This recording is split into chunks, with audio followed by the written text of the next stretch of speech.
जय जगन्नाथ जय मां मंगला। आज कार्यक्रम सभापति मोर बंधु आपण मान प्रिय विधायक तुषार कांति बाबू, ये महोत्सव संपादक श्रीयुक्त स्वाधीन बाबू, सह संपादक श्रीयुक्त श्रीधर बाबू एवं मंच परिचालक गुरु प्रताप राउत को नमस्कार करुच्ची। मां मंगलांकर निमंत्रण एवं आपण मानकर स्नेह एवं निमंत्रण मते आज 44 वर्ष पर पुणी काकटपुर को नहीं आसी। एठू पाखे चारि छक बटी गोटे जगह अच्छी। ए चारि छकर प्राइमरी हेल्थ सेंटर रे मो मौसा एवं माउसी पिला बेले डाक्तर थिले, तेणु मु बहुत थर से समय चारि छक आसी से काकटपुर मध्य आसी, किंतु विगत 44 वर्ष रे एटा प्रथम थर आपण मान निमंत्रण पहुंची पार्ली। ये जो भव्य संध्या जोटा 15तम मंगला महोत्सव द्वितीय संध्या, ए संध्यार आपण मान निमंत्रण कर आपण मान को अनेक अनेक धन्यवाद जनाऊँ। मु जाने जे मंच बा ये संध्या भाषण संध्या नुहे, ये भावर संध्या, ये भावनार संध्या, ये विभिन्नतार संध्या एवं ये भक्तिर संध्या। तेणु मु आशा करे मु जहाँ भी दीपद कहबी आपण को 5-7 मिनिट रु बेसी कहबी नहीं, कहीं कहली भाषण मंच नुहे। स्वाधीन बाबू कहले जे आपण आमको साहाय्य करिवे तो आमको हाथ पतेवा को पड़िबो नहीं।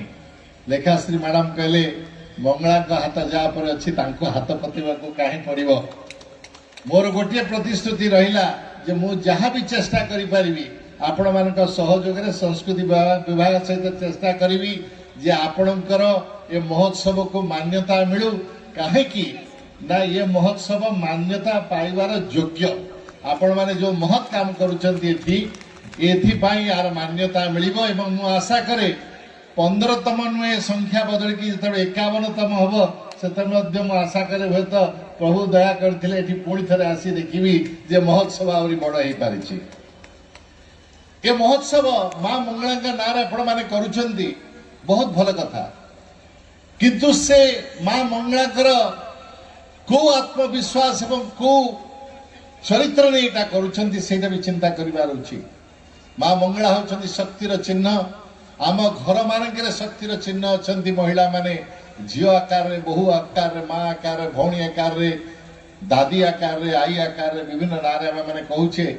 मु आपण मानक अनुरोध करिवि जे काकटपुर रे संदेश सारा ओडिशा को भारत वर्ष को जाऊ जे मां मंगलांकर जो आत्मार स्वर अच्छी, जो थरे महिला मानकर सम्मान रो स्वर अच्छी, से स्वर काकटपुर समग्र ओडिशा रे भारत रे पहुंची परिबो। एटा मोर प्रथम अनुरोध।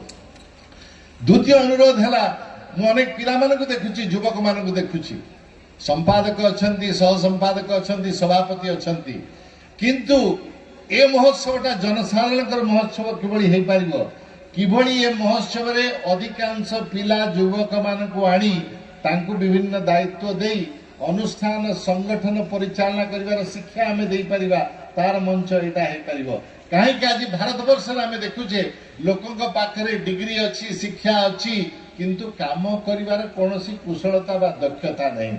मु चाहूची जे ये महाअनुष्ठान जो आपण माने करूचंदी एथरे केमिति प्लान करिवे, केमिति ऑर्गेनाइज करिवे, केमिति बजेटिंग करिवे, केमिति खर्च करिवे, केमिति अकाउंटिंग करिवे, ए समस्त काम रे एठिकार युवक माने पिला माने सहयोग करंतु, सहाय्य करंतु, तद्वारा अनुष्ठान केमिति गढ़ा जाए एवं आमर जो कम्युनिटी अच्छी, आमर जो समाज अच्छी से समस्त एकाठी करी काम केवड़ी करा जाए से विषय शिक्षा मध्य पिला माने पाई परिवे।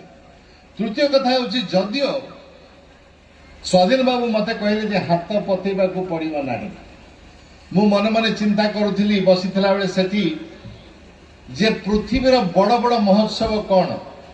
भारतर होली एवं दिवाली पृथ्वी रे समस्ते जानती। जर्मनी रे गोटे अक्टोबर फेस्टिवल अच्छी, पृथ्वी रे समस्ते जानती। स्पेन रे गोटे फेस्टिवल अच्छी, तार ना होची महोत्सव, तार ना होची टमाटिना। से एते टमाटो से माने सिटी उत्पन्न करती जे परस्पर को मारिकरी से उत्सव को से माने आनंदित होती, कारण से जगह रे एते टमाटो ही थाए। मु मने रे भाबुथिली हाथ पतेवा तो दूरर कथा 15 रु 51 पहुंचवा भितरे आमे मां मंगलांकर महोत्सव को पृथ्वी रे एते ख्याति देई परिबा कि ଯଦ୍ୱାରା ବିଶ୍ୱର ସବୁଠାରୁ 15ଟା 20ଟା 50ଟା ଉତ୍ସବ ଭିତରେ କାକଟପୁରର ମା ମଙ୍ଗଳାଙ୍କର ଏହି ଉତ୍ସବର ନାଁ ଆସିପାରିବ। କିନ୍ତୁ ଯେଭଳି ଆପଣମାନେ ଜାଣନ୍ତି ଯେ ନୀଲ ଆର୍ମଷ୍ଟ୍ରଙ୍ଗ ଯେତେବେଳେ ପହଞ୍ଚିଥିଲେ ଚନ୍ଦ୍ର ଉପରେ କହିଥିଲେ ଜଣେ ବ୍ୟକ୍ତିର ଗୋଟିଏ ଛୋଟ ପାଦ ମାନବ ଜାତି ପାଇଁ ଗୋଟେ ବଡ଼ ଲଙ୍ଘନ ଥିଲା, ଯୋଉଟା ଜମ୍ପ ଥିଲା। Small step of a man is a giant leap for the mankind. ସେଭଳି ଆପଣମାନେ ଯଦି ଏ ମହୋତ୍ସବଟାକୁ ଏ ଛୋଟିଆ ସ୍ତରରୁ ନେଇ ବିଶ୍ୱରେ ଅନ୍ୟ ଜାଗାରେ ପହଞ୍ଚେଇ ପାରିବେ ତାହା ବହୁତ ଭଲ ହବ। ତା ସହିତ ମଧ୍ୟ ମୁଁ ଚାହୁଁଛି ଯେ ଏଇ ଯୋଉ ଉତ୍ସବ ହଉଛି ଏଇଟା କାକଟପୁର ଜନସାଧାରଣଙ୍କ ପାଇଁ ପ୍ରେରଣାର ଉତ୍ସ ହଉ। ଏ କାକଟପୁରରୁ ଅନେକ ଲୋକ ହୁଏତ ଏ ଏରିଆରୁ ବାହାରେ ଯାଇ ନିଜ କ୍ଷେତ୍ରରେ ଖ୍ୟାତି ଅର୍ଜନ କରିଥିବେ। ଏ ମହୋତ୍ସବରେ ଜଣେ କାକଟପୁରର ବରପୁତ୍ର ହଉ ବା ବରକନ୍ୟା ହଉ ତାଙ୍କୁ ଡାକନ୍ତୁ। ସେ କେବଳ ଏ ଛୋଟିଆ କାକଟପୁରରୁ ଯାଇ ଓଡ଼ିଶାରେ ହୁଅନ୍ତୁ, ଭାରତରେ ହୁଅନ୍ତୁ, ବିଶ୍ୱରେ ହୁଅନ୍ତୁ, ତାଙ୍କ ନିଜ କ୍ଷେତ୍ରରେ ଖ୍ୟାତି ଅର୍ଜନ କଲେ ସେ କାହାଣୀଟା ଯଦି ରଖିପାରିବେ ଆମ ପିଲାମାନଙ୍କ ସାମ୍ନାରେ, ଯୁବକମାନଙ୍କ ସାମ୍ନାରେ, ତାହେଲେ ସେମାନଙ୍କୁ ସେଇଟା ପ୍ରେରଣାର ଉତ୍ସ ହବ। ମୁଁ ଆଶା କରୁଛି ଏଇଭଳି